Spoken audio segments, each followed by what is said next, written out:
এই পবিତ୍ର ସତ୍ସଙ୍ଗରେ ଉପସ୍ଥିତ परम प्रेममय श्री श्री ठाकुरंकर पवित्र पांजाधारी कर्मी वृंद ए सत्संग उपस्थित मोर पूज्य पितामाता ए सत्संग उपस्थित आदरर भाई माने भक्तिमयी माँ माने समस्त को मोर रानंदित जय गुरु। आज ए प्रातःकालीन सत्संग रे आपण मानक गहन रे आसीबार गोटे विशेष सुजोग। प्रतिदिन आज मध्य एई प्रातःकालीन सत्संग सुंदर भाव गंभीर परिवेश भितरे सुललित सुमधुर भजन कीर्तन इत्यादि माध्यम तारी भीतर दे आगे चली सत्संग आउ गोटे पर्याय आलोचनार पर्याय आज सुभाष भाई मते दयाकर सुजोग देइछंती आपण मानक गहन रे श्री श्री ठाकुरंकर आइडियोलॉजी तांकर दर्शन उपरे किछि आलोचना करिवा पाई एवं से आलोचनार जे प्रसंग आज रखा जाइछि ता होछि जीवन। गोटे घटना मने पड़े सेइथिरु आरंभ करिवि बोली भाबुछि। रास्ता रे गोटे पटु जने साधु आसुथिले, अन्य पटु चाली चाली आसुथिले जने युवक। उभयंक भितरे देखा साक्षात हुए। युवकटी साधु को प्रणाम करती, साधु आशीर्वाद करी पचारती तुम्हें कौन कर। युवकटी उत्तर दियंती जे मु पाठ पढ़ुछि। साधु स्मित हास्य करी पचारिले पाठ कौन पाई पढ़ुछ। युवकटी कहउचंती आज्ञा पाठ पढ़िले डिग्री मिलिबो। साधु पचारिले डिग्री कौन पाई दरकार। युवक जनक कहउचंती आज्ञा डिग्री टे थिले चाकरी टे मिलिबा को सुविधा हबो। साधु पचारिले चाकरी कौन पाई चाहुछ, कौन दरकार चाकरी करिबा। युवक मने मने भाबिले अच्छा कथा ये कि अजब प्रश्न। तथापि भद्रतार सहित साधु को कहिले टंका पैसा रोजगार हबो, भाषा हेले परिवार चलेबा को सुविधा हबो। जीवन को यदि अतिबाहित करने को हुए, जीवन को निर्वाह करने को हेले अर्थर प्रयोजन। साधु पचारिले ए जीवनटा कौन पाई निर्वाह करने को चाहुछ, कौन पाई बंचिबा को चाहुछ। युवक मने मने भावुछंती काहा बुड़े आज पढ़िली ये कौन गोटे पर गोटे प्रश्न काहेकि पचारि चलछंती। हेले सतरे तो काहेकि बंचिबा को चाहुछ, कौन पाई जीवन, कौन ए जीवन रा आवश्यकता, कौन ए जीवन रा रहस्य। किछि मुंड को बुद्धि जुटू नाही। हठात कहि पकेइले साधुजी मरी तो पारिबेनी, बंचिबा को तो हबो, सेति पई बंचिबा को चाहुछ। साधु हसिले, कहिले एइथि पई बंचिबा को चाहुछ, मरी पारिबोनी बोली। एई कोन जीवन रो, एई कोन बंचिबार उद्देश्य, एइथि पई कोन जीवन। युवक थिले निरुत्तर। कहानीटी आपण मानक पाखरे एइथि पई रखिली जे आजिकाली रो दुनिया रे समाज रे मनुष्यर अवस्था ठीक यही पर। मनुष्य जाने ना कौन पाई तारे जीवन, कौन ही जीवन, ए जीवन रहस्य कौन। पाठ पढ़ुछि, चाकरी बाकरी करुछि, डिग्री डिप्लोमा हासिल करुछि, टंका पैसा रोजगार करुछि, पिला छुआर संसार करुछि, सबु किछि चलिछि। हेले सबु किछि भितरे जहा मूल, जहा मुख्य, ए जो जीवन, ए जीवन रो रहस्य कौन मनीष जाने ना, बुझे ना। जेतबेले मनरे प्रश्न आसे मन जेतेबेले आंदोलित हुए उत्तर जेतेबेले पाए ना सेतेबेले कहे ए सब चिंता करी भाबी लाभ कौन जो काम करुछि जो चाकरी बाकरी करुछि टंका पैसा रोजगार करुछि पिला छुआ को नहीं चलीछि सेइथरे माती रहिले हला ये सब जीवन फीवन ये जीवन रहस्य तार उद्देश्य ये सब नहीं मुंड खटा खटी करी लाभ किछि नाही मुंड खाली खराब हबो आउ किछि मिलिबार नाही एई होछि आजिर दुनिया रे मनुष्यर चिंता भावना मनुष्यर मानसिकता मनुष्यर मनर अवस्था किंतु श्री श्री ठाकुर अनुकूल चंद्र को जीवन रे आमे पाई आमे माने ए जीवनर रहस्यटा कौन अल्प बहुत बुझी पारी कौन ए जीवन कौन ए जीवन उद्देश्य किभली जीवन सुंदर ही पारे मनोरम ही पारे किभली जीवन सार्थक ही पारे जीवनर स्वरूप कौन ये सब प्रश्नर उत्तर श्री श्री ठाकुर आम मान पाखरे बहिर पृष्ठा भली आम मान पाखरे खोली देइछन्ति सब किछि आम मान पाखरे अछि जदि जानिबा को चाहंती श्री श्री ठाकुर अत्यंत सरल सावलील सुंदर भाषा रे बुझेई देइछन्ति जे कौन है जीवन ए जीवन कथा जतबेले आलोचना करा जाए मनुष्य मनरे जीवनर दुईटी दिग दुई प्रकार मनुष्य ए जीवन को बुझिबा को चेष्टा करे प्रथमटी होछि मनुष्य कहे ए जीवनटा को ही बळी व्यवहार करे जीवन शब्दटी को जे तार जीवन अछि तार जीवन चली गला अर्थात से जीवित अछि मनुष्य साधारणतः बुझे ता भितर प्राण अछि प्राण बाई उड़ी गला अर्थात जीवन चली गला और जीवन नाही अर्थात ए जीवन कहिले मनुष्य बुझे एई भली गोटे शक्ति जहाँ ताको जीवित करी रखिछि जीवंत करी रखिछि चलमान करी रखिछि जो शक्ति आउ किछि नुहे से शक्तिटा होछि प्राण शक्ति भाइटल एनर्जी बोली श्री श्री ठाकुर ताको कहउछन्ति कहउछन्ति एटा होछि भाइटल एनर्जी एई होछि जीवन शक्ति एई होछि प्राण शक्ति ठाकुर कहउछन्ति एई प्राण शक्ति ही हमको चलमान करी रखिछि एई शक्ति ही आमरी भितर जेतेबेले क्रियाशील ही उठिछि सेतेबेले आम माने चलमान हेइछन्ति आमे माने कर्ममुखर हेइछन्ति आम मानकर बसिबा उठिबा चालिबा दौड़िबा संभव ही पारुछि जेतेबेले प्राण शक्ति आम मानक भितरे ए भाइटल एनर्जी आम मानक भितरे क्रियाशील अछि ठाकुर पुणी कहउछन्ति जेतेबेले ए प्राण शक्ति आम मानक भितरे धिमेई जाए धीर ही जाए मंथर ही जाए स्लो ही जाए सेतेबेले कुहा जाए आम माने व्याधिग्रस्त बा आम माने जराग्रस्त वार्धक्यग्रस्त जेतेबेले एई प्राण शक्ति स्थिर ही जाए स्थगित ही जाए रही जाए अटकी जाए आउ चलमान हुए ना आउ क्रियाशील हुए ना सेतेबेले कुहा जाए जे मनुष्यर मृत्यु तेणु ए जीवनटा आउ किछि नुहे ए जीवनटा होछि से भाइटल एनर्जी जहाँ आमर ए स्थूल शरीर भितरे नित्य क्रियाशील बा नित्य चलमान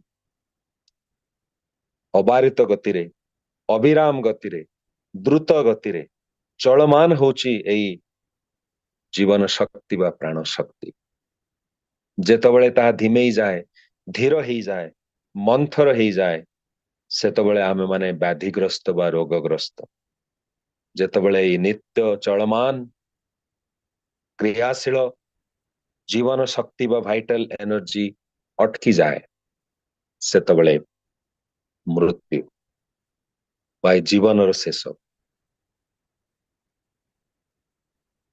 ସେ ଠାକୁର କହୁଛନ୍ତି ଏଇ ଯେ ଶକ୍ତି,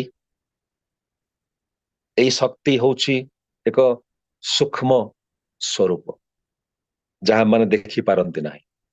ଆମମାନେ ଆମର ହାତ ଗୋଡ ନାକ କାନ ମୁହଁ ଇତ୍ୟାଦି ଦେଖିପାରନ୍ତି, କିନ୍ତୁ ଆମମାନଙ୍କ ଭିତରେ ଏଇ ଜୀବନୀ ଶକ୍ତି ବା ପ୍ରାଣ ଶକ୍ତି ଯାହା ଆମକୁ ଚଳମାନ କରି ରଖିଛି, ତାହା କେବଳ ଆମେ ଅନୁଭବ କରିପାରନ୍ତି, କିନ୍ତୁ ଆମମାନଙ୍କର ପଞ୍ଚ ଇନ୍ଦ୍ରିୟ ଦେଇ ତାକୁ ଦେଖିବା ସମ୍ଭବ ହୁଏ ନା। ଏଇ ଭାଇଟାଲ ଏନର୍ଜି ଯେ କଣ, ତାହାର ସ୍ୱରୂପ କିଭଳି, ତାହା ଶରୀରର କୋଉ ଅଙ୍ଗରେ ଅବସ୍ଥିତ ଇତ୍ୟାଦି କଥା, ଏଇ ପ୍ରାଣ ଶକ୍ତିର ସ୍ଥିତି, ତାର ଅବସ୍ଥିତି ଏ ବିଷୟରେ ଆମମାନଙ୍କର ଧାରଣା ନାହିଁ। ସେ ଠାକୁର କହୁଛନ୍ତି ଏଇ ପ୍ରାଣ, ଏଇ ଯେ ଭାଇଟାଲ ଏନର୍ଜି, ଆର ଆରମ୍ଭ କିନ୍ତୁ ସୃଷ୍ଟିର ପ୍ରାରମ୍ଭରୁ। ଏଇ ଯେ ଜୀବସତ୍ତାରେ ସବୁ କିଛି ଭିତରେ ଯୋଉ ସ୍ପନ୍ଦନ ଚାଲିଛି, এই ସ୍ପନ୍ଦନଟା ହିଁ ହଉଛି ପ୍ରାଣ ଶକ୍ତି। ଆମ ଭିତରେ ସେ ସ୍ପନ୍ଦନ ଚାଲିଛି, ଆମର ହାର୍ଟ ବିଟ୍ ହଉଛି, ହୃଦୟର ସ୍ପନ୍ଦନ ନିତ୍ୟ ଅବିରାମ ଗତିରେ ଚାଲିଛି। ଏଇ ଯେ ସ୍ପନ୍ଦନଟା ଆମର ଭିତରେ, ତାହା ହଉଛି ସେଇ ପ୍ରାଣ ଶକ୍ତି। ଠାକୁର କହୁଛନ୍ତି ସେ ଆଦିମ ସ୍ପନ୍ଦନ, ସେଇଠାରୁ ଏଇ ଯେ ଶକ୍ତିର ସୃଷ୍ଟି, ଏବଂ ଏଇ ଯେ ଭାଇବ୍ରେସନ, ଏଇ ଯେ ତରଙ୍ଗ, এই ତରଙ୍ଗ ଗୁଡିକ, ତରଙ୍ଗ ଏବଂ ତରଙ୍ଗ ଭିତରେ ଯୋଉ ସଂଘାତ, ଏବଂ ସେଇ ସଂଘାତ ଯେଉଁଠାରେ ଯେତେ ଦୁର୍ଦାନ୍ତ, ଯେତେ ପ୍ରବଳ, ଯେତେ ପ୍ରଖର, ଶକ୍ତି ମଧ୍ୟ ସେଇଠାରେ ସେତେ ପ୍ରଖର। ପ୍ରତି ଥର ଯେତେବେଳେ ସେଇ ସଂଘାତ ହେଇଛି, ସେତେବେଳେ ଶକ୍ତିର ରୂପାୟନ ହେଇଛି। ଯେତେ ତୀବ୍ର ଭାବରେ ସଂଘାତ ହେଇଛି, ଫ୍ରିକ୍ସନ ହେଇଛି, ଶକ୍ତି ସେତେ ପ୍ରଖର ହେଇ ଉଠିଛି। ଏବଂ ଠାକୁର କହୁଛନ୍ତି ଯେଭଳି ଚିନି ଯେପରି ମିଶ୍ରିରେ ଦାନା ବାନ୍ଧେ, ଠିକ ସେହିଭଳି ଶକ୍ତି ମଧ୍ୟ ଦାନା ବାନ୍ଧେ। ଅର୍ଥାତ ଶକ୍ତି ଯେତେବେଳେ କୌଣସି ସ୍ଥୂଳ ସତ୍ତାରେ ତାର ରୂପାୟନ ହୁଏ, ସେ ଠିକ ଦାନା, ମିଶ୍ରି ଦାନା ବାନ୍ଧିଲା ଭଳି ଠିକ ହେଇଥାଏ। ଅର୍ଥାତ এই ଶକ୍ତିର ଘନୀଭୂତ ରୂପ ହଉଛି ବସ୍ତୁ। ଏଇ ସୂକ୍ଷ୍ମ ଶକ୍ତି ଯେତେବେଳେ ଘନୀଭୂତ ହୁଏ, ଯେତେବେଳେ ଜମି ଉଠେ, ଯେତେବେଳେ ଜମାଟ ବାନ୍ଧେ, ସେତେବେଳେ ତାକୁ ଯେଉଁ ସ୍ୱରୂପରେ ଦେଖାଯାଏ, ସେଇଟା ହଉଛି ବସ୍ତୁ। ଶ୍ରୀ ଠାକୁର କହୁଛନ୍ତି ଏଇ ବିଶ୍ୱ ଦୁନିଆରେ ଜଡ ବୋଲି କିଛି ନାହିଁ, ଜୀବନ ନାହିଁ ଏମିତି କିଛି ନାହିଁ, ବସ୍ତୁର ବି ଜୀବନ ଅଛି। ଠାକୁର କହୁଛନ୍ତି ଯାହା ଭିତରେ এই ସ୍ପନ୍ଦନ ଚାଲିଛି, ତା ଭିତରେ ଜୀବନ ଅଛି। এই ବସ୍ତୁ ଭିତରେ ବି ସ୍ପନ୍ଦନ ଚାଲିଛି ନିତ୍ୟ। କିଭଳି? এই ବସ୍ତୁ ଭିତରେ ଯେ ଆଟମ, এই ଆଟମ ଭିତରେ ଯୋଉ ପ୍ରୋଟନ ଆଉ ଇଲେକ୍ଟ୍ରନ, ପ୍ରୋଟନ ଚାରିପଟେ ଇଲେକ୍ଟ୍ରନ ଯେ ଘୂର୍ଣ୍ଣାୟମାନ ଅବସ୍ଥାରେ ଅଛି, ପ୍ରୋଟନ ଆଉ ଇଲେକ୍ଟ୍ରନ ଭିତରେ ଏଇ ଯୋଉ ଆକର୍ଷଣ ଆଉ ବିକର୍ଷଣ, ଇଏ ତ ହଉଛି ସ୍ପନ୍ଦନ। ଏଇ ଯେ ଆଟ୍ରାକ୍ସନ ଆଉ ରିପଲସନ, ଆକୁଞ୍ଚନ ଏବଂ ପ୍ରସାରଣ, ଏଇ ତ ହଉଛି ସ୍ପନ୍ଦନ। ଠାକୁର କହୁଛନ୍ତି ମୋର ମନେ ହୁଏ ଯାହା ଭିତରେ ଆଟମ ଅଛି, ତା ଭିତରେ ଆତ୍ମ ଅଛି। ଆତ୍ମ ମାନେ ଆତ୍ମା। ତେଣୁ ଯାହା ଭିତରେ ଏଇ ଆଟମ ଅଛି, ସେ ଚେୟାରଟି ହେଇଥାଉ, ସେ ପଥରଟି ହେଇଥାଉ, ସିଏ ଗଛଲତା ହେଇଥାଉ, ମଣିଷ ହେଇଥାଉ, କୁକୁର ହେଇଥାଉ, ପକ୍ଷୀଟିଏ ହେଇଥାଉ, ପାଣି ଭିତରେ ମାଛଟିଏ ହେଇଥାଉ, ତା ଭିତରେ କିନ୍ତୁ ଜୀବନ ଅଛି। ସେ ଠାକୁର କହନ୍ତି ଏଇ ଯେ ଶୁଣାଯାଏ ଯେ ଅମକ ପାହାଡ ଯେଭଳି ଥିଲା 50 ବର୍ଷ ପୂର୍ବେ, ତାର ଆକାର ଆଜି ଅନେକ ବଢି ଯାଇଛି, ସେଭଳି ଆଉ ନାହିଁ, ଅନେକ ବଡ ହେଇଯାଇଛି। ତେଣୁ ତା ଭିତରେ ସେଇ ପ୍ରାଣ ଶକ୍ତି ଯଦି ନଥାଏ, ତାହେଲେ ତାର ଆକାର ବଢିଲା କିପରି? ଶୁଣାଯାଏ ଯେ କୌଣସି ଜାଗାକୁ ଗଲେ ମନ ଭିତରେ ଏକ ପବିତ୍ର ଭାବ ସୃଷ୍ଟି ହୁଏ। ତେଣୁ ସେଇ ଜାଗାର ଯଦି ପ୍ରାଣ ଶକ୍ତି ନଥାଏ ତାହେଲେ ମଣିଷ ଭିତରେ ଏଭଳି ଭାବର ସଞ୍ଚାର ହୁଏ କିପରି? ତେଣୁ ଯାହା ଜଡ ବୋଲି ଭାବନ୍ତି ସାଧାରଣ ଭାବରେ ତା ଭିତରେ ମଧ୍ୟ ଜୀବନ ଅଛି। ସେ ଠାକୁର କହୁଛନ୍ତି ଜୀବନ ନାହିଁ, ଏଭଳି କିଛି ନାହିଁ।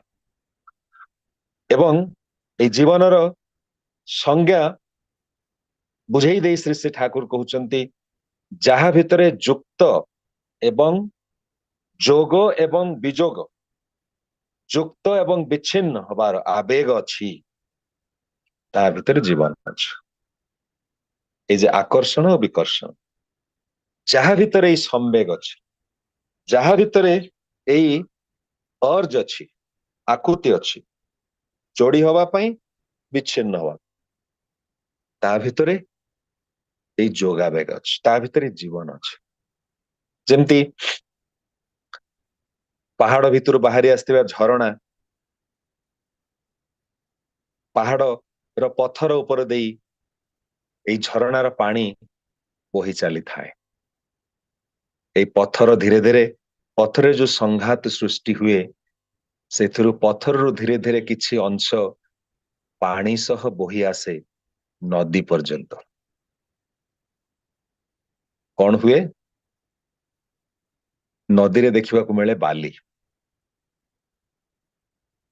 ଏଇ ଯେ ପଥର ଭିତରେ ବିଚ୍ଛୁରିତ ହବାର ଯୋଉ ପ୍ରବଣତା, ଯୋଡି ହେଇଥିଲା ପଥର, ପୁଣି ପାଣି ସହ ସଂଘାତ ହେତୁ ପଥରର କିଛି ଅଂଶ ଧୀରେ ଧୀରେ ଧୀରେ ଧୀରେ ଧୀରେ ଧୀରେ ବିଚ୍ଛିନ୍ନ ହେଇ ଚାଲିଛି ଏବଂ ତାହା ସେଇ ବାଲି କଣାରେ ରୂପାନ୍ତରିତ ହେଇଛି।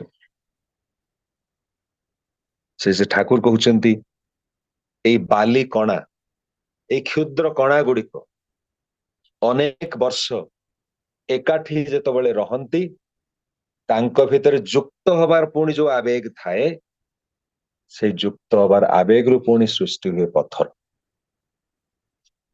ତେଣୁ ଏ ପଥର ଭିତରେ ଅଛି ଯୋଗ ଏବଂ ବିଚ୍ଛିନ୍ନ, ଏଇ ଦୁଇଟି ହବାର ଯେ ନିତ୍ୟ ପ୍ରବଣତା, ତାହା ହିଁ ବୁଝେଇ ଦିଏ ପଥର ଭିତରେ ଅଛି ଜୀବନ। ନହେଲେ ଏଇ ବାଲି କଣା ଗୁଡିକ ଅନେକ ବର୍ଷ ଏକାଠି ରହିବା ପରେ ପଥରରେ ପୁଣି ରୂପାନ୍ତରିତ ହୁଅନ୍ତି କିପରି? କାରଣ ଯୁକ୍ତ ହବାର ଆବେଗ ଥିବା ହେତୁ ପୁଣି ଯୋଡି ଯାଆନ୍ତି। ଠାକୁର କହୁଛନ୍ତି ଏଇ ଯୁକ୍ତ ଏବଂ ବିଯୁକ୍ତ ହବାର ଆବେଗ ଯାହା ଭିତରେ ଅଛି ତାହା ହଉଛି, ତାହା ଭିତରେ ଜୀବନ ଅଛି। ତେଣୁ ଏଇ ଜୀବନ ନାହିଁ, ଏଭଳି କିଛି ନାହିଁ। ଏଇ ଜୀବନକୁ ଠାକୁର କହୁଛନ୍ତି ଯେ ଆତ୍ମାର ପ୍ରକାଶ ଓ ସ୍ଥିତି, ଏଇ ଦୁଇଟି ଭିତରେ ଗୋଟିଏ ସଙ୍ଗତି ଅଛି ଏବଂ ଯେଉଁ ସଙ୍ଗତିରେ ଆତ୍ମା ସଙ୍ଗତ ହେଇଛି, ଯାହାର ଅସ୍ତିତ୍ୱ ଅଛି, ଯାହା ଆମେ ଇନ୍ଦ୍ରିୟ ଦ୍ୱାରା ଅନୁଭବ କରିପାରୁ, ଯାହା ଏଇ ଅସ୍ତିତ୍ୱକୁ ବଜାୟ ରଖେ, ଆମେ ତାକୁ ଜୀବନ କହୁ। ତେଣୁ ଜୀବନ ହଉଛି ଗୋଟିଏ ପ୍ରକାର ତରଙ୍ଗ, ଆମେ ତାକୁ ଚେତନାର ତରଙ୍ଗ ମଧ୍ୟ କହିପାରୁ। ଯେଉଁ ତରଙ୍ଗ ଗାଈ ଭିତରେ ଅଛି, ଗଛ ଭିତରେ ଅଛି, ମଣିଷ ଭିତରେ ଅଛି, ପଥର ଭିତରେ ଅଛି, ଯାହାର ଯେଭଳି ହବା କଥା ସେହିଭଳି ପଥର ଭିତରେ ଏଇ ଚେତନା ଯେଭଳି ଭାବରେ ରହିବା କଥା ସେଇଭଳି, ଗଛ ଭିତରେ ଯେଭଳି ଠିକ ସେଇଭଳି, ପକ୍ଷୀ ପଶୁ ପକ୍ଷୀ ଭିତରେ ଯେଭଳି ସେଭଳି। ଯେଭଳି ଦେଖାଯାଏ ଗଛ ଭିତରେ ଗଛର ଚେତନା ଖୁବ ନିମ୍ନ ସ୍ତରର, କିନ୍ତୁ ତା ଭିତରେ ଚେତନା ଅଛି। ଗଛଟିକୁ କାଟିଦେଲେ ମଧ୍ୟ ଗଛର କଷ୍ଟ ହୁଏ, ଅର୍ଥାତ୍ ଗଛର ବୃକ୍ଷର ପ୍ରାଣ ଶକ୍ତିର ଅନୁଭବ ମାତ୍ର ଅଛି, ତା ଛଡା ଆଉ ବିଶେଷ କିଛି ନାହିଁ। କିନ୍ତୁ ପଶୁ ପକ୍ଷୀଙ୍କ ଭିତରେ ପ୍ରାଣ ଶକ୍ତିର ଅନୁଭବ ଛଡା ଚେତନାର ଆହୁରି ଅନେକ ପ୍ରକାର ମଧ୍ୟ ଅଛି। ତାଙ୍କ ଭିତରେ ଭଲ ପାଇବା, ପ୍ରେମ, ଶ୍ରଦ୍ଧା, ପରସ୍ପର ଭିତରେ ସେଇ ଆକର୍ଷଣ, ପରସ୍ପର ପ୍ରତି ପ୍ରେମ, ଏଇ ଯୋଉ ଅନୁଭବ ତା ମଧ୍ୟ ଅଛି। ମଣିଷ ଭିତରେ ଚେତନାର सर्वश्रेष्ठ विकास सबुठारु चेतन सत्ता होची मनुष्यर सत्ता श्री ठाकुर कहउछन्ति सेतिपाई जे देखा जाए गछ जार चेतना सबुठारु कम तार जड़ जहाँ मस्तिष्क सह तुलना करा जाई पारे ता होची गछर तळे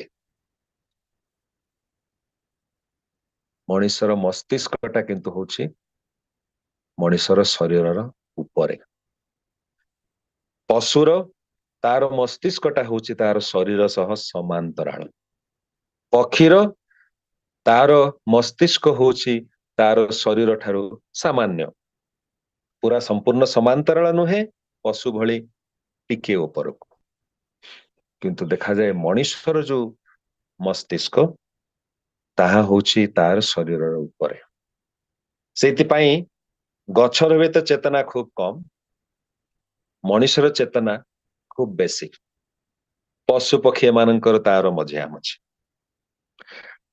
ठाकुर कहउछन्ति धर तुमे सोई रहिछ खट उपरे हठात जने व्यक्ति आसी पहुंचिले तुमर बंधु बा केही हठात कौन सी गुरुत्वपूर्ण विषय रे तुमको किसी प्रश्न करी पकाइले तुमे शोइथिल हठात उठी पड़िल कारण এই गुरुत्वपूर्ण विषयटाकू धारणा करिबा पई तुमर मस्तिष्कटा ऊर्ध्वमुखी हवा दरकार तुमे भूमि सहित समांतराल भाव रे रहिले तो हेई पारिबो नाही एटा हम देखा जाए हठात बस शोइछन्ति बा कोन करछन्ति कि आसी पहुंचले गोटे गुरुत्वपूर्ण कथा होची आमे शोइसे आमे कोन से मामूली बा साधारण कथा चलीछि आमे सोई सोई कथा होउतले सांगंक सहित हठात किछि गोटे गुरुत्वपूर्ण विषय आसिला आउ सोई रही पारले नाही उठी पड़िले कारण ए मस्तिष्क को सेई शक्ति बा चेतनार आवश्यकता हेला एवं सेई चेतना जदि तार सोर्स बा उत्स सह युक्त न हुए ताहले सेई चेतनार जो शक्ति ता किभଳି भाबरे मनुष्य आहरण करि पारिबो तेणु मनुष्य हठात उठी बसिला कारण सेई ऊर्ध्वमुखी परम चैतन्य जी ये तांको सह युक्त होबारी गोटे स्वाभाविक अनकन्शियसली मनुष्य किभଳି भाबरे तांको सह एई परम चेतना सह युक्त होबाकू चाहे निज भितर थिबा चेतना को से ऊर्ध्वमुखी चेतना सह युक्त करने को चाहे ताहा अजाणतारे आमे करि बस जानन्ति नाही किंतु प्रतिनियत ताहा हममानक जीवन रे हुए सेइथिपाई मनुष्य उठी बसे तेणु श्री ठाकुर कहउछन्ति मनुष्य भितरे चेतना सबुठु अधिक किंतु ए चेतनार केते गुडे स्तर अछि अनेक स्तर अछि किंतु आमे एते गुडा भितर को जीवा नाही ता बुझिबा मध्ये त सहज नुहे किंतु साधारण भावरे यदि आम माने चिंता करंती चेतनार तीनोटी स्तर अछि गोटे स्थूल जगतर चेतना आ गोटे सूक्ष्म जगत आ गोटे कारण जगत तेणु ए चेतना को ऊर्ध्व को नवार अर्थ होछि स्थूल रु सूक्ष्म एवं सूक्ष्म रु कारण जगत आड़को जीवा अर्थात सबुठारु चेतन व्यक्ति जे से सब किछिर कारण बुझी पारंती कारण जे बुझंती निराकरण मध्ये तांको हाथ रे थाए सूक्ष्म चेतना जहार से ए संसार रो अनेक सूक्ष्म कथा को धरि पारंती सब कथा को सूक्ष्म भाव रे अनुभव करि पारंती जांकर चेतना स्थूल जगत भितर सीमित तांको कहा जाए तांकर स्थूल बुद्धि कहा जाए लोकटा मोटा बुद्धिया अर्थात तार बुद्धिटा होची मटेरियल जगत को नहीं एई स्थूल जगत को नहीं ता भितर सीमित ता छड़ा आउ किसी धरी पारे ना से ठाकुर को जड़े माँ पचारुचंती ठाकुर जड़ बोले जड़ कहले कौन बुझिबा माटी भावुचंदी ठाकुर भी तो कहिबे जहाँ भितर जीवन नाही सेटा हला जड़ माटी पत्थर लुहा ये सब हला जड़ किंतु ठाकुर जहाँ कहले ताहा अत्यंत सुंदर एवं आश्चर्यजनक मध्य थिला ठाकुर कहले जड़ होउची सेई मनुष्य ठाकुर संगे संगे जड़ को मनुष्य संगे तुलना कर कहउचंती जड़ होउची सेई मनुष्य जे निरंतर लाभ क्षति टंका पैसा एई सबु नहीं जे माती थाए सब बड़े संसार এই স্থୂଳ ଜଗତ ଭିତରେ ଯିଏ ଥାଏ ସବୁବେଳେ ସିଏ ହେଲା ଜଡ। ଚେତନ କିଏ? ଯିଏ ସବୁବେଳେ ଜ୍ଞାନ, ବୁଦ୍ଧି, ବିବେକ, ଭକ୍ତି, ପ୍ରେମ ଏଇ ସବୁ ନେଇ ନିଜର ପ୍ରଭୁ, ଈଶ୍ୱର, ଠାକୁର, ସଦ୍ଗୁରୁ, ମୋର ଜୀବନର ମାଲିକ ତାଙ୍କୁ ନେଇ ଯେ ମାତି ରହିଥାଏ ସେ ହଉଛି ଚେତନ। ତେଣୁ ଠାକୁର ତ କହିଲେ ବସ୍ତୁର ବି ଜୀବନ ଅଛି, ପଥରର ବି ଜୀବନ ଅଛି, ସେମାନେ ଜଡ ନୁହନ୍ତି। ଠାକୁର ପୁଣି କହୁଛନ୍ତି ଏଇ ମଣିଷ ମଧ୍ୟ ଜଡ ହେଇପାରେ। ମଣିଷ ଯଦି ଟଙ୍କା ପଇସା ଲାଭ କ୍ଷତି ମାନ ଅପମାନ ଅଭିମାନ ମତେ କିଏ କଣ କହିଲେ ଗାଳି ଦେଲେ ସମ୍ମାନ ଦେଲେ ନାହିଁ, ମତେ ପଚାରିଲେ ନାହିଁ, ମୋ କଥା ବୁଝିଲେ ନାହିଁ, ଟଙ୍କା ପଇସା ବହୁତ କ୍ଷତି ହେଇଗଲା, ଲସ୍ ହେଇଗଲା, ଏଇ ସବୁ ନେଇ ଯେ ମାତି ଥାଏ ଜୀବନ ସାରା ସକାଳରୁ ସନ୍ଧ୍ୟା ପର୍ଯ୍ୟନ୍ତ ସିଏ ହେଲା ଜଡ। ସେ ମଣିଷ ହିଁ ମଧ୍ୟ ଜଡ। ତେଣୁ ଜୀବନର ସ୍ୱରୂପ ହଉଛି ଚେତନା। ଏଇ ଚେତନା ହଉଛି ମଣିଷ ଜୀବନର ସ୍ୱରୂପ। ଏଇ ଚେତନା ଯେତେ ଉପର ସ୍ତରର ମଣିଷ ସେତିକି ଜୀବନ୍ତ, ତାର ଜୀବନ ସେତିକି ଜୀବନୀୟ। ଯେତିକି ଚେତନା ତାର ନିମ୍ନ ସ୍ତରର ସେତିକି ସେ ଜୀବନ ଥାଇ ମଧ୍ୟ ଜଡବତ୍, ଜୀବନ ଥାଇ ମଧ୍ୟ ପଥର ଠାରୁ ବା ପଥର ସହ ସେ ସମାନ ବୋଲି କୁହାଯାଇପାରେ। ଉଡାଜାହାଜରେ ଉଡିଲା ବେଳେ ତଳକୁ ଅନେଇଲେ ସବୁ ସମାନ ମନେ ହୁଏ, ଫରକ ବୁଝି ହୁଏ ନା। ପାହାଡ କେତେ ଉଚ୍ଚା, ନଦୀ କେତେ ନିଚା, ଏସବୁ ତାର ଫରକ ବୁଝି ହୁଏ ନା।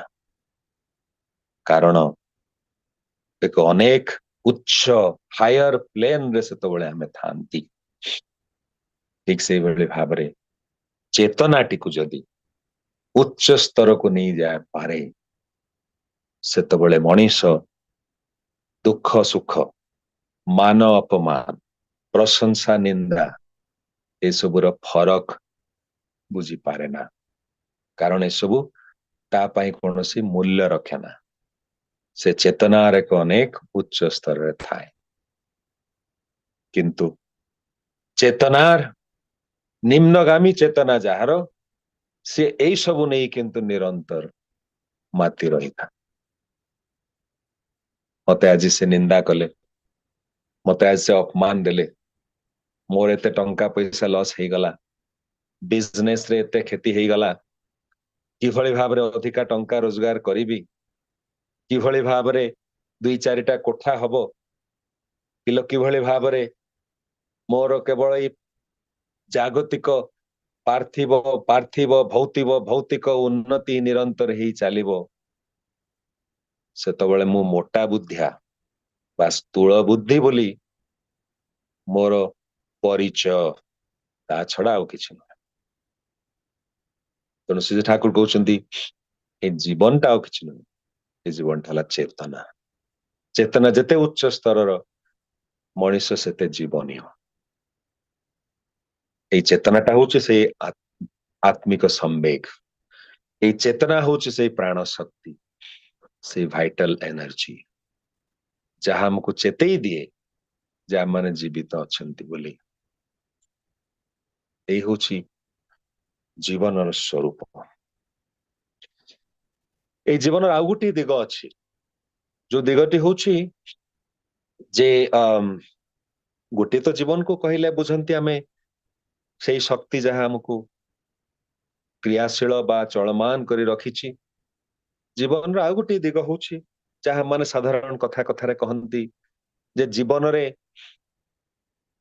ସବୁ କିଛି ପାଇଲି, କିଏ କହେ ଜୀବନରେ କିଛି କରିପାରିଲି ନାହିଁ, ଜୀବନଟା ବିତିଗଲା କିଛି ହେଇପାରିଲା ନାହିଁ, କିଏ କହେ ଜୀବନଟା ବିତିଗଲା, ଯାହା ପାଇବାର ଥିଲା, ଯାହା ମୋର ଜୀବନର ସ୍ୱପ୍ନ ଥିଲା ତାହା ପୂର୍ଣ୍ଣ ହେଲା।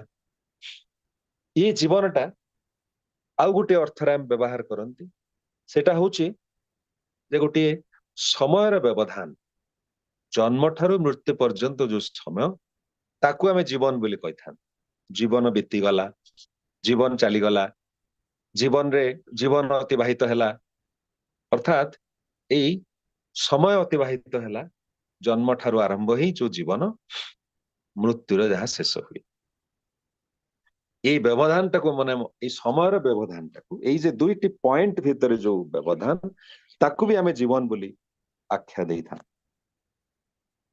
ଶ୍ରୀ ଶ୍ରୀ ଠାକୁର କହୁଛନ୍ତି ଯେ ଏଇ ଯୋଉ ଜୀବନ ଏଇ ଯୋଉ ସମୟର ବ୍ୟବଧାନ ଏଇଟା ହଉଛି ଗୋଟିଏ ଅନନ୍ତ ଯାତ୍ରାର ଅଂଶ ବିଶେଷ। ଯେମିତି ଭୁବନେଶ୍ୱରରୁ ବାହାରି ଦିଲ୍ଲୀ ଅଭିମୁଖେ ରାଜଧାନୀ ଟ୍ରେନରେ ଆମମାନେ ଯାତ୍ରା କରନ୍ତି, ଗୋଟିଏ ଷ୍ଟେସନ ପରେ ଆଉ ଗୋଟିଏ ଷ୍ଟେସନ, ତାପରେ ଆଉ ଗୋଟିଏ, ପୁଣି ଟ୍ରେନ ଛାଡେ, ପୁଣି ଆଉ ଗୋଟିଏ ଷ୍ଟେସନରେ। ଗୋଟିଏ ଷ୍ଟେସନରେ ଟ୍ରେନ ଯେତେବେଳେ ଛାଡେ କୁହାଯାଇପାରେ ସେଟା ହେଲା ଜନ୍ମ ସମୟ। ଯେତେବେଳେ ଆଉ ଗୋଟେ ଷ୍ଟେସନରେ ପହଞ୍ଚେ କୁହାଯାଇପାରେ ସେଟା ହେଲା ମୃତ୍ୟୁ। କିନ୍ତୁ ଅସଲ କଥା ହଉଛି ଯାତ୍ରା ସେଠି ଶେଷ ହୁଏ ନା, ପୁଣି ଷ୍ଟେସନ ଛାଡେ, ସେଠୁ ଆଉ ଗୋଟେ ଷ୍ଟେସନ ପର୍ଯ୍ୟନ୍ତ ଚାଲେ। ଅର୍ଥାତ୍ ମୃତ୍ୟୁ ହେଲେ ମଧ୍ୟ ପୁଣି ଜନ୍ମ ଏବଂ ପୁଣି ଯାତ୍ରା ଆରମ୍ଭ ହୁଏ। ଆଉ ଗୋଟେ ଷ୍ଟେସନରେ ପହଞ୍ଚିଲେ ପୁଣି କୁହାଯାଏ ମୃତ୍ୟୁ, ପୁଣି ସେଠି କିନ୍ତୁ ଯାତ୍ରା ସରେ ନା, ପୁଣି ଯାତ୍ରା ଚାଲେ ଏବଂ ଅବ୍ୟାହତ ରହେ ଆଉ ଗୋଟିଏ ଷ୍ଟେସନ। ଠାକୁର କହୁଛନ୍ତି ବିବର୍ତ୍ତନର ଯାତ୍ରାର ଇଏ ହଉଛି ଜନ୍ମ ଏବଂ ମୃତ୍ୟୁ ହଉଛି ସରଣୀ, ସିଡି। ଯଦି ତଳୁ ଉପରକୁ ଯିବାକୁ ହୁଏ ସିଡି ଦରକାର ହୁଏ।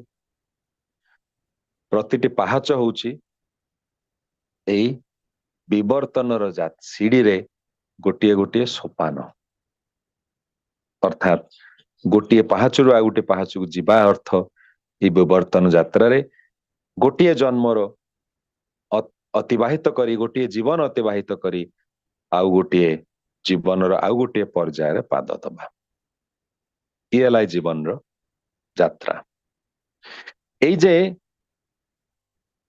ଭୁବନେଶ୍ୱରରୁ ଦିଲ୍ଲୀ ଯିବା ଭିତରେ ଯେ ଏତେ ଗୁଡାଏ ଷ୍ଟେସନ, ସବୁ ଷ୍ଟେସନ ଗୋଟିଏ ଷ୍ଟେସନରୁ ଆଉ ଗୋଟିଏ ଷ୍ଟେସନର ବ୍ୟବଧାନକୁ ଯଦି କୁହାଯାଇପାରେ ଏଇ ଜୀବନ, ତାହେଲେ ଏଇ ଜୀବନର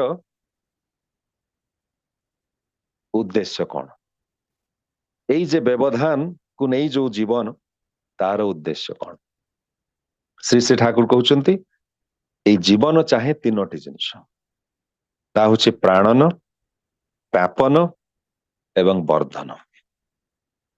ଏଇ ଜୀବନ ଚାହେଁ ତାର ଅସ୍ତିତ୍ୱକୁ ବଜାୟ ରଖିବା ପାଇଁ, ବଞ୍ଚି ରହିବା ପାଇଁ। ସେ ମଣିଷର ଜୀବନ ହଉ, ସେ ପଶୁ ପକ୍ଷୀ ହଉ, ଗଛଲତା ହଉ, କିଏ ଅସ୍ତିତ୍ୱକୁ ହରେଇବାକୁ ଚାହେଁ ନା, ତୀର୍ଣ୍ଣ ହବାକୁ ଦେବାକୁ ଚାହେଁ ନା, ବଞ୍ଚି ରହିବାକୁ ଚାହେଁ। ଇଏ ହେଲା ତାର ପ୍ରଥମ ଚାହିଦା। ଏଇ ଜୀବନର ଦ୍ୱିତୀୟ ଚାହିଦା ହଉଛି ବ୍ୟାପନ। ମଣିଷ କେବଳ ନିଜେ ନିଜେ ହିଁ ରହିବାକୁ ଚାହେଁ ନା, ବ୍ୟାପୃତ ହବାକୁ ଚାହେଁ। ସେ ସର୍ବବ୍ୟାପୀ ହବାକୁ ଚାହେଁ। ପିତା ଚାହେଁ ତାର ପୁତ୍ର ଭିତରେ ବ୍ୟାପ୍ତ ହବା ପାଇଁ, ତାର ସନ୍ତାନ ସନ୍ତତିଙ୍କ ଭିତରେ ବ୍ୟାପ୍ତ ହବା ପାଇଁ, ତାର ନାତି ନାତୁଣୀଙ୍କ ଭିତରେ ବ୍ୟାପ୍ତ ହବା ପାଇଁ। କେବଳ ସେତିକି ନୁହେଁ, ତାର ପରିବେଶ ଭିତରେ ବ୍ୟାପ୍ତ ହବାକୁ ଚାହେଁ। ଏଇ ସମସ୍ତ ବିଶ୍ୱ ଦୁନିଆର ସମସ୍ତଟା ଭିତରେ ବ୍ୟାପ୍ତ ହବାକୁ ଚାହେଁ। ଶ୍ରୀ ଶ୍ରୀ ଠାକୁର କହୁଛନ୍ତି ଏଇ ଭାବଟି ହଉଛି ସର୍ବଭୂତରେ ଆତ୍ମବୋଧ। ସର୍ବଭୂତରେ ଆତ୍ମବୋଧ, ସମସ୍ତଟା ଭିତରେ ନିଜକୁ ଅନୁଭବ କରିବା, ନିଜର ଆତ୍ମାକୁ ଅନୁଭବ କରିବା। Sensing of self in the creation, ଠାକୁର ଯାହା କହୁଛନ୍ତି ଏ ସେଲ୍ଫ ବା ନିଜକୁ ଅନୁଭବ କରିବା ଏ ସମଗ୍ର ସୃଷ୍ଟି ଭିତରେ, ତାହା ହେଲା ବ୍ୟାପନ, ମଣିଷର ଦ୍ୱିତୀୟ ଜୀବନର ଦ୍ୱିତୀୟ ଚାହିଦା। ଏଇ ଜୀବନର ତୃତୀୟ ଆଭିମୁଖ୍ୟ ହେଉଛି ବର୍ଦ୍ଧନ। ମଣିଷ ଚାହେଁ ବୃଦ୍ଧି ପାଇବା ପାଇଁ, ବଢିବା ପାଇଁ।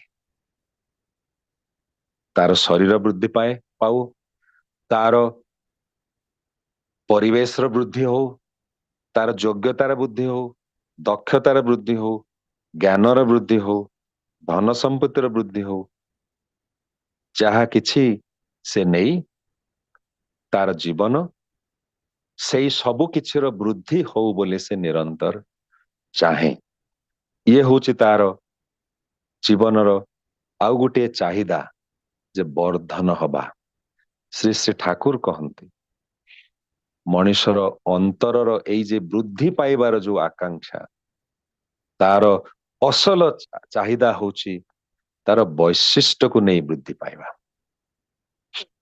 टंका पैसा धन संपत्ति सब तो स्थूल जगतर वृद्धि, किंतु तार वैशिष्ट को नहीं जो विशिष्टता बा विशेषता को नहीं तार जीवन तार एई आविर्भाव तार एई जगत को आसीबाटा हेछि सेई विशिष्टता बा सेई वैशिष्ट विशेषता को वृद्धि करेबा होछि तार आदिम चाहिदा।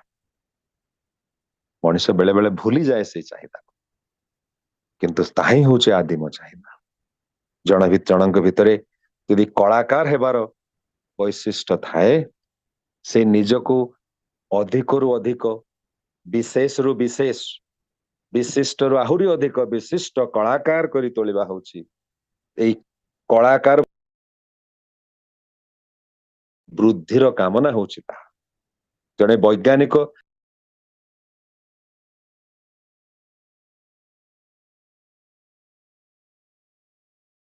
बुद्धिर चाहिदा जे वर्धन जो मनुष्यर चाहिदा ता होछि निजर वैशिष्ट को वृद्धि करिबा। केवल टंका पैसा धन संपत्ति वृद्धि करिबा तो एही होछि जीवनर चाहिदा बोले श्री श्री ठाकुर कहउचंती प्राणन व्यापन एवं वर्धन। एई जीवनर उद्देश्य कौन? बानर्जी रा से दिन श्री श्री ठाकुर को पचारुछंती जे एई जे आत्मा जहा हमको चलमान करी रखिछि जहा भीतर जीवनी शक्ति सृष्टि करिछि एई आत्मार उद्देश्य कौन? श्री श्री ठाकुर कहउचंती बानर्जी दा समुद्र देखचंती? बानर्जी दा कहले आज्ञा बहुत थर देखिछि, बहु बार देखिछि समुद्र। ठाकुर कहले समुद्र जे ढेउ उठे से होछि आत्मा और समुद्र होछि परमात्मा। ढेउ बाहरे समुद्र रु मिसी जाए समुद्र रे। आत्मा सृष्टि हुए परमात्मा ठारू मिसी जाए परमात्मा ठारे। ढेउर उद्देश्य महासागर रे मिसी जिबा, आत्मार उद्देश्य परमात्मा।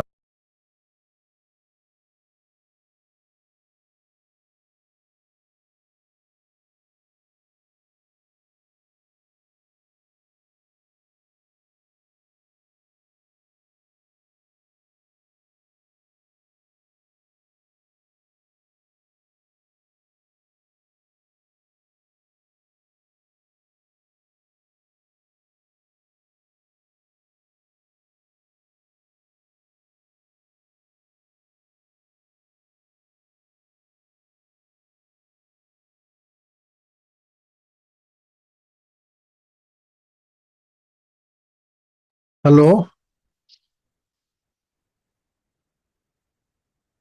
सुजी भाई को कटिगला कि आपनर? सुनि पारुछंती? आज्ञा सुनुछि। आज्ञा ना हठात गोटे फोन आसीगला से कटि गला आज्ञा। आज्ञा जय।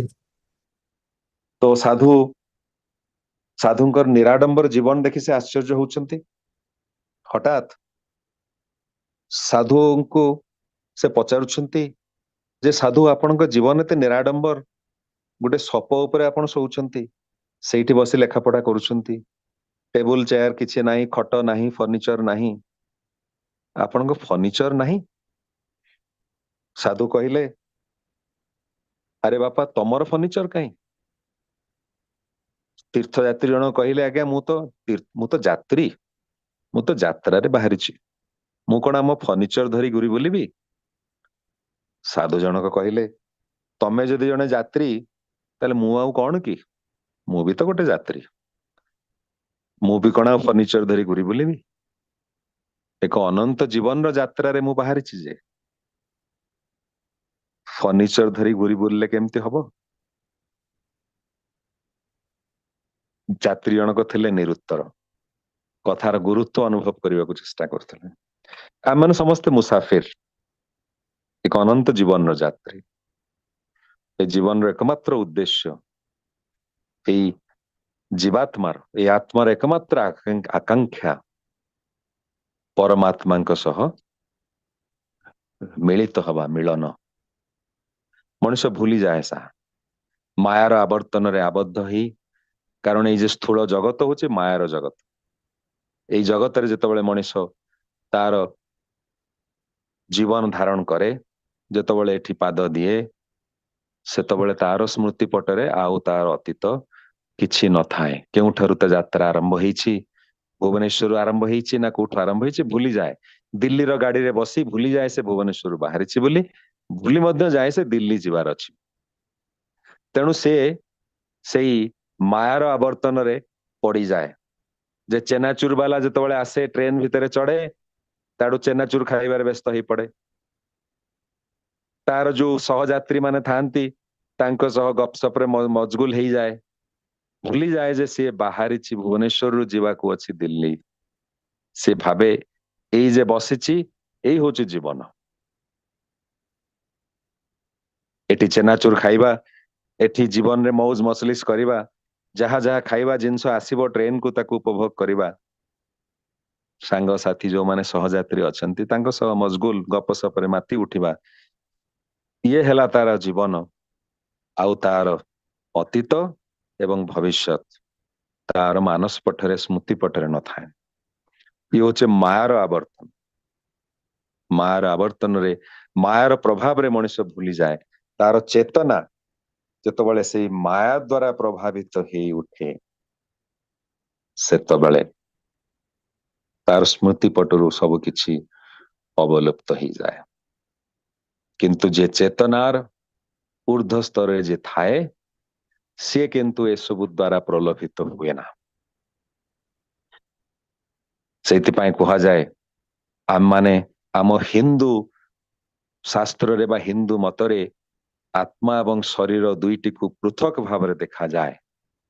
ପାଶ୍ଚାତ୍ୟ ଦେଶରେ ଜଣେ କାହାର ଯଦି କିଏ ଅସୁସ୍ଥ ହୁଅନ୍ତି, ସେ କହନ୍ତି ଆଇ ଆମ୍ ନଟ୍ ୱେଲ୍, ଅର୍ଥାତ ମୁଁ ଖରାପ ହେଇଯାଇଛି, ଆଇ ଆମ୍ ନଟ୍ ୱେଲ୍। କାରଣ ସେ ତାଙ୍କ ଶରୀର ଆଉ ନିଜ ଭିତରେ ଫରକ କରିପାରନ୍ତି ନାହିଁ। ଭାରତୀୟ କିନ୍ତୁ କହେ ନା ଯେ ମୁଁ ଖରାପ ହେଇଯାଇଛି। ଭାରତୀୟ କହେ ମୋର ଦେହ ଖରାପ ହେଇଛି, ମୁଁ ଭଲ ଅଛି। ମୁଁ ଯେ ମୋର ଆତ୍ମା, ମୁଁ ସେଇ ପରମାତ୍ମାକୁ ନେଇ ତାଙ୍କରି ଚିନ୍ତାରେ, ତାଙ୍କରି କଥାରେ, ତାଙ୍କରି କର୍ମରେ ମୁଁ ତ ନିୟୋଜିତ।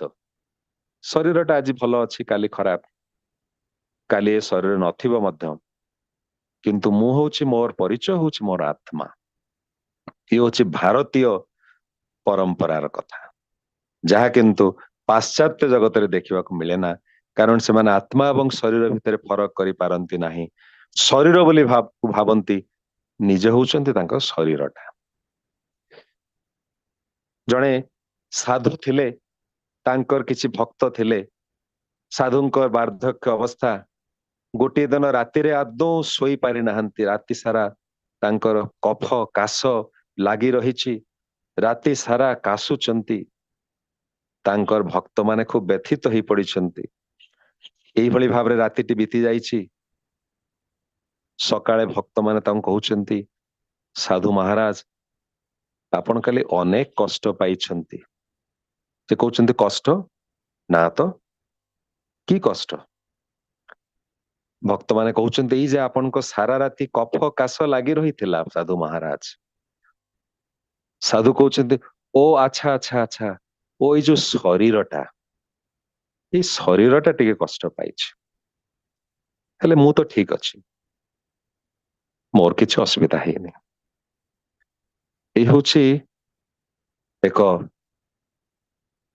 ଊର୍ଦ୍ଧ୍ୱ ଚେତନା ବିଶିଷ୍ଟ ବ୍ୟକ୍ତିତ୍ୱର ପରିଚୟ, ଯିଏ ସ୍ଥୂଳ ଜଗତରେ ନିଜକୁ ଆବଦ୍ଧ କରି ରଖି ନାହାନ୍ତି। ସ୍ଥୂଳ এই ପାର୍ଥିବ ଭୌତିକ ଜଗତ ଭିତରେ ନିଜକୁ ଆବଦ୍ଧ କରି ରଖି ନାହାନ୍ତି। ନିଜର ଅସଲ ପରିଚୟ, ଜୀବନର ଅସଲ ଉଦ୍ଦେଶ୍ୟ ସେ ବୁଝିଛନ୍ତି। ସେଇଥିରେ ନିତ୍ୟ ନିରନ୍ତର ସେ ଲାଗି ରହିଛନ୍ତି। ଆଉ କିଛି ତାଙ୍କୁ ବିଚଳିତ କରିପାରୁନାହିଁ। এই হচ্ছে চেতনার দৃষ্টান্ত, এই হচ্ছে চেতনার ପରିସର। କିନ୍ତୁ ସାଧାରଣ ମୋଟା ବୁଦ୍ଧିଆ ସ୍ଥୂଳ ବୁଦ୍ଧି ସମ୍ପନ୍ନ ମଣିଷ ଏ କଥାକୁ ସହଜରେ ଧରି ପାରେ ନା। ଠାକୁର କହୁଛନ୍ତି ତୁମେ ଅଭିଦୀପ୍ତ ହୁଅ, ଅଭିଭୂତ ହୁଅ ନା। ଅଭିଭୂତ ମାନେ ଅବସେସନ, କୌଣସି କିଛି ନେଇ ଅବସେସ୍ଡ ହେଇ ରହିବା। ଇଏ ହେଲାନି, ସେଟା ହେଲାନି, ଏଇଟା ଦରକାର, ସେଇଟା ଦରକାର, ଏଇଟା ହେଇପାରିଲା ନାହିଁ। এই ସବୁ ଭିତରେ ଅବସେସ୍ଡ ହେଇ ରହିବା ହଉଛି ଅଭିଭୂତ ହେଇଯିବା। ଠାକୁର କହୁଛନ୍ତି ତୁମେ ଅଭିଦୀପ୍ତ ହୁଅ, ଦୀପ୍ତିମାନ ହେଇ ଉଠ। ତାଙ୍କରି ଦୀପ୍ତିରେ ତୁମେ ଦୀପ୍ତିମାନ ହେଇ ଉଠ। ତୁମ ଜୀବନର ସୌନ୍ଦର୍ଯ୍ୟକୁ ତୁମେ ଅନୁଭବ କରିପାରିବ, ଜୀବନକୁ ଉପଭୋଗ କରିପାରିବ। ତୁମେ ଯଦି ଅଭିଦୀପ୍ତ ହୁଅ, ଅଭିଭୂତ ହେଇ ପଡ଼ିଲେ ତୁମେ ସେଇ ଭିତରେ ସଂକୁଚିତ ହେଇଯିବ। ତୁମେ ରହିଯିବ ତାରି ଭିତରେ, ତାରି ବାହାରକୁ ତୁମେ ଯାଇପାରିବ ନାହିଁ। ସଂକୋଚ ହିଁ ଦୁଃଖ, ପ୍ରସାରଣ ହିଁ ସୁଖ। ଠାକୁର କହୁଛନ୍ତି ବିସ୍ତାର ହିଁ ଜୀବନ, ବିସ୍ତାର ହିଁ ପ୍ରେମ। ତାହେଲେ ଜୀବନର ଏଇ ଯେ ଜୀବନର ଯୋଉ ସଂଜ୍ଞା, ଯୋଉ ଜୀବନ ବିଷୟରେ ଆଲୋଚନା କରୁଛନ୍ତି, ସେଇ ଜୀବନଟା ହଉଛି ବିସ୍ତାର। ଯଦି ଜୀବନକୁ ବିସ୍ତୃତ କରନ୍ତି, ବ୍ୟାପକ କରନ୍ତି, ତାହେଲେ ଜୀବନୀୟ ହେଇ ଉଠନ୍ତି ଆମମାନେ।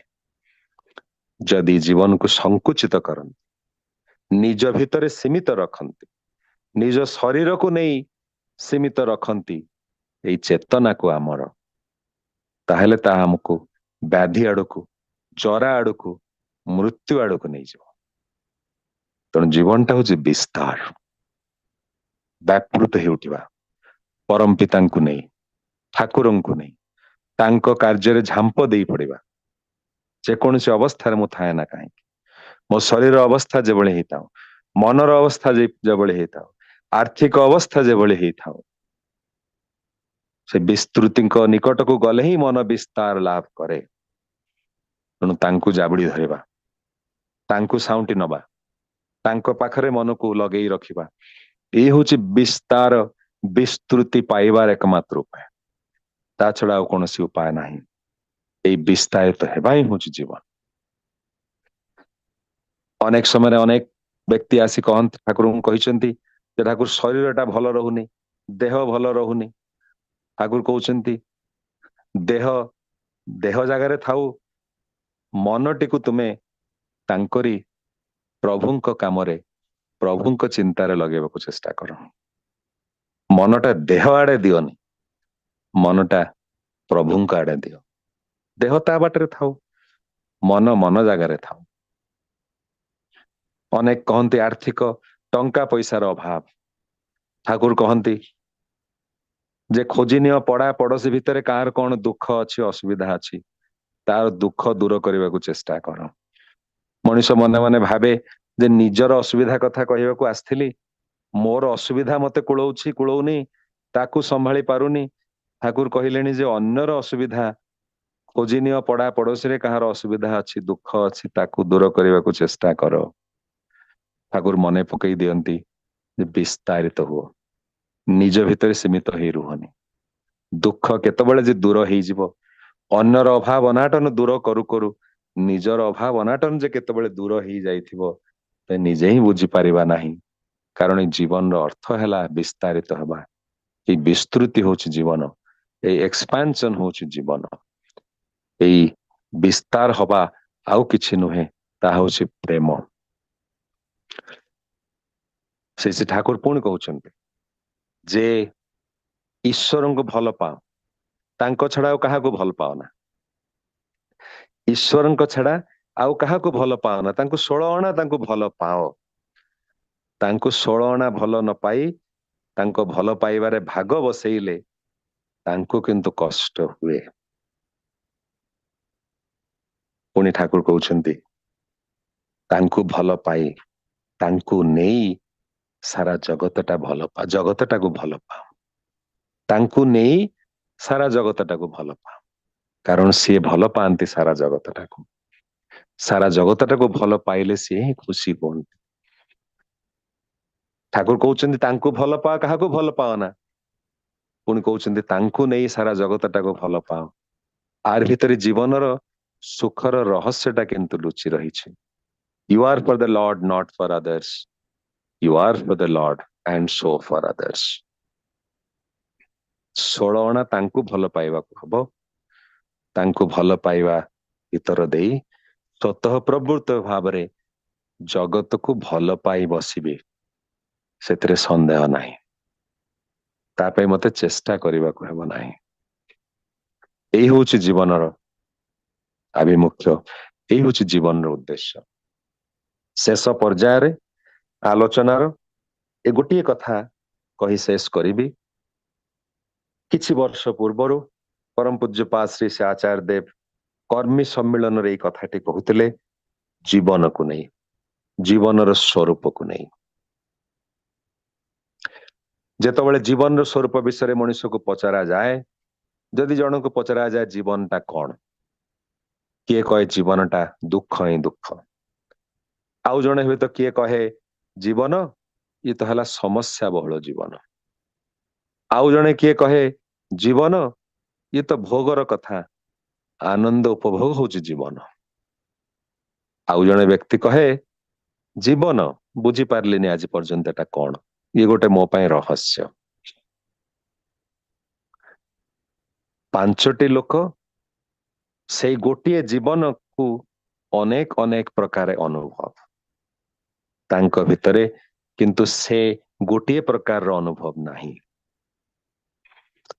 श्री श्री आचार्य देव कहउछन्ति पानी भली जीवन मध्य निरपेक्ष ना जीवन दुखमय ना सुखमय ना आनंदमय ना रहस्यमय जीवन किछि नुहे सबु जीवन हला न्यूट्रल निरपेक्ष पानीटा कौन पानी ना कला ना धला सबुज ना हलदिया पानी हला निरपेक्ष पानीर रंग किछि नाही पानी रे जेभली रंग मिसेइबो से भली रंगीन हेई उठिबो पानी पानी रे लाल मिसेई देले लाल पानी हेई जिवो कला रंग मिसेई देले पानी कला देखा जिवो सबुज मिसेई देले पानी सबुज देखा जिवो ये हला जीवन ये हला पानी निरपेक्ष कौनसी निजर कलर नाही रंग नाही बासना नाही अतर सेंट मिसेई देले परफ्यूम मिसेई देले सुबासित सुगंध बाहरिबो दुर्गंध मिसेई देले दुर्गंध बाहरिबो गरम कर देले गरम हेई जिवो ठंडा कर देले ठंडा हेई जिवो पानी हला निरपेक्ष श्री श्री आचार्य देव कहउछन्ति जीवन हला निरपेक्ष जीवन रे सुखर रंग मिसेई देले सुख हेई जिवो दुख रंग मिसेई देले दुख हेई जिवो हिंसा मिसेई देले हिंसा हेई जिवो राग मिसेई देले राग ही हेई जिवो जीवन टाकू जो रंग रे रंगीन करिवो सेई रंग रे रंगीन हेई उठिवो जीवन रंग हला तुम हातरे जीवन हला तुमर जो रंग तुमे मिसेइबो सेई रंग रे रंगीन हेई उठिवो आचार्य देव सेतिक रे कथा शेष न करी पुणी आगो को जाई कहंती ए रंगटा होची भाव भाव कौन जो भाव तुमे तुम जीवन रे मिसेई दबो जीवनटा सेई भली हेई वही भावटा होची सुखर भाव दुखर भाव रहस्यर भाव रागर भाव हिंसार भाव भक्तिर भाव भल पाइबार भाव प्रेमर भाव एई सबु विभिन्न प्रकार भाव भाव गुड़िक तुमर जो भली भाव तुमे निज भितर संचारित करिवो सेई भली भाव रे तुमर भावर रंग रे जीवनटा रंगीन हेई उठिबो भावटा को जदि सुंदर कर ताले जीवनटा सुंदर हबो निजे एई भाव किभली भाव रे भाव तुमर ताहा तुमरी ऊपर निर्भर करे परिवेश ऊपर नुहे आमे रागी जानती कहंती से मते रगेई देला ताहा किंतु रगेई दबा लोकर दोष नुहे मुझे रागी जाए मोरी दोष मोर निजर जीवनर अनुभव जीवन को उपभोग करिवार जो उपाय ता निज हाथ को नबा को पड़िबो परिवेश उपरे छाड़ी देले हबो नाही परिवेश तो प्रतिनियत चेष्टा करिवो जे मोर जहा गंतव्य सेथुरु मते किभଳି भाबरे विरत करेवा पाए ताहा तो परिवेश चाहिबो परिवेशर स्वभाव तो होउची उभय अनुकूल एवं प्रतिकूल दुई प्रकार संघात दबा तो परिवेशर स्वभाव परिवेश हमको राति आनी दिए दिन भी आनी दिए गरम भी आनी दिए ठंडा भी आनी दिए अनुकूल भी आनी दिए प्रतिकूल भी आनी दिए किंतु एई संघात आम भितरे किभଳି भाव सृष्टि करिवो ताहा आमरी उपरे मु जदि कहे राति हेले मु दुखी हेबे एवं दिन हेले मु सुखी हेबी ताहले तो चलिबो नाही गरम पड़िले मु खूब रागी जीवी बा खूब ठंडा पड़िले मु खूब कष्ट अनुभव करिबी ताहले तो चलिबो नाही प्रतिकूल एवं अनुकूल दुईटी अवस्था भितरे मोर भावटा को बजाय रखिवा को पड़िबो आचार्य देव कहउछंती अनेक भाव गुड़िक भितर सबुठारु श्रेष्ठ भाव होउची जे ए प्रभु ठाकुर मु तुमरी संतान मु तुमरी सेवक एई सेवक सेवक एई भाव नहीं रहिबाटा भल सबुठारु भल एई भावरे रहिले आ दुख सुख जंत्रणा एसबु किछि तुमको असुविधारे पकई पारिबो नाही रामकृष्ण देवंकर सेवक थिले लाठू महाराज माँ काली तांकु दिने दर्शन दियंते राति रे कहंती जे लाठू तोर जहा दरकार मते मागिने मु सब किछि दबा को तते राजी अछि जहा तोर इच्छा मागिने लाठू महाराज कहले माँ ए जो कोष्ठकाठिन्य कॉन्स्टिपेशन प्रॉब्लम टा मोर अछि सेटा टिके दूर कर देले भलो हंता सकाळु सकाळु उठिकी प्रभुंकर सेवा करिवार प्रयोजन अछि ए कॉन्स्टिपेशन टा मो पे टिके प्रॉब्लम करूछु प्रभुंकर सेवा करिवारे टिके डिले ही जाउछु पायखाना ठीक भाबरे होउनी माँ काली कहउछन्ती अरे मूर्ख तो भली मूर्ख आ बोका के थाछि मु कहली तू जाहा मागी नबो मु तते दबा पे प्रस्तुत अछि धन धान्य हीरा मोती माणिक ये सब किछि न मागी मागिलु कोन ना मो कॉन्स्टिपेशन प्रॉब्लम टा दूर ही जाऊ अरे की मूर्ख की पागल तो हेले से सबरे लाठू महाराज कोन किछि प्रयोजन थिला तांकर गोटी प्रयोजन थिला जे गोटी भाव तांक भितर थिला जे प्रभुंकर सेवक मु तांकर सेवा मु किभଳି करि पारिबी एवं ए सेवा करिबारे जहा बाधक ताहा केवल दूर हो एठार सुंदर भाव कौन किसी ही पारे ये होचे को अनेक उच्च स्तर भाव एई भली भाव जदि आम मान भितर जागृत करंती ताहेले दुख प्रतिकूल कौन अनुकूल कौन कौनसी अवस्था हमको विव्रत करि पारिबो नाही एक सुखर भावरे आम माने सब बेले रही पारिबा एई जे आचार्य देव कहिले जो रंगरे जीवन को रंगीन करिबा जीवन से ही रंगरे रंगीन ही उठिबो ताले निरंतर एक सुख आनंद उपभोगर रंगरे रंगीन ही उठिबा हमर जीवन मधुमय माधुर्यमय सुंदर आनंदमय एई जे कीर्तन आज होउथला भाव बजार रे प्रेमर हाट एई भाव बजार रे प्रेम को नहीं प्रतिनियत जीवन को उपभोग करि चलिबा ताहा तो होछि जीवन रो उद्देश्य ताहा तो होछि जीवन रो आभिमुख्य चलंतु से आनंदर पथरे से जीवन को सुखमय सुखर रंगरे रंगीन करिवार पथरे आगे चलिबा श्री श्री ठाकुरंकर नित्य सेवक हेई तांकु प्रतिष्ठा करी तांकु जीवनर सब किछि करी तोली से जीवनर यज्ञ रे निजक आहुति देई जीवन को आनंदमय सुखमय उपभोग्य करी तोलिबा आपण मानकर समस्तंकर एक चिर सुखमय आनंदमय जीवनर कामना करी परम पितांकर अतुल चरण प्रार्थना करुछि वंदे पुरुषोत्तमम्।